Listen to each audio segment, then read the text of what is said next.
મહત્વના સમાચાર બેંગલુરુના જે એઆઈ એન્જિનિયર અતુલ સુભાષના આપઘાત કેસમાં હવે કાર્યવાહી કરવામાં આવી છે અને અતુલ સુભાષની પત્ની નિકિતા સિંઘાનિયાની ગુરુગ્રામથી ધરપકડ કરી લેવામાં આવી છે।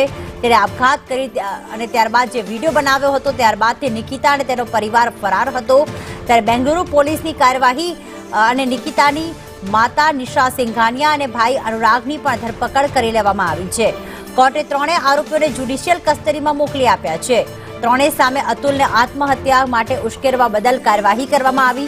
અતુલ સુભાષે સુસાઇડ નોટમાં પત્ની પર હેરાનગતિનો આક્ષેપ કર્યો હતો અને અતુલ સુભાષે જે વિડીયો બનાવ્યો હતો તે વિડીયોમાં તેણે કહ્યું હતું કે તેના પત્નીના પરિવારજનો એટલે કે તેની માતા અને ભાઈ તેને માનસિક ત્રાસ આપતા હતા, પૈસાની વારંવાર માંગણી કરતા હતા અને જેના જ કારણે હું જીવન ટૂંકાઈ રહ્યો છું કારણ કે મારા પર 9 કેસ દાખલ કર્યા હતા અને હું દોષિત નથી, પરંતુ આજ બીકે હું આત્મહત્યા કરી રહ્યો છું એનો જવાબદાર છે મારી પત્ની નિકિતા અને તેના પરિવારજનો।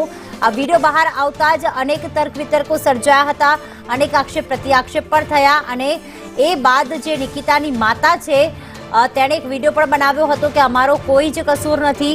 તેમણે હાથ જોડીને એવું પણ કર્યું હતું કે મારો કોઈ જ વાંક નથી આમાં અને એ બાદ તેઓ ફરાર પણ થઈ ગયા હતા। ત્યારે હાલમાં પોલીસ દ્વારા કાર્યવાહી નિકિતા સિંઘાનિયા, તેની માતા અને તેના ભાઈની ધરપકડ કરી લેવામાં આવી છે। પ્રયાગરાજમાંથી નિકિતાની માતા અને ભાઈની ધરપકડ કરવામાં આવી છે, જ્યારે બેંગલુરુમાં એન્જિનિયર અતુલ સુભાષે જે આત્મહત્યા કર્યું છે એના ભાઈની પણ ધરપકડ કરી લેવામાં આવી છે।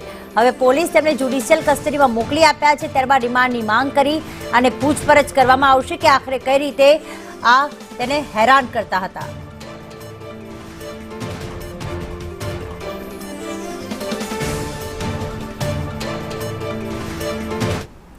તો સુરતમાં ઇકો સેન્સિટિવ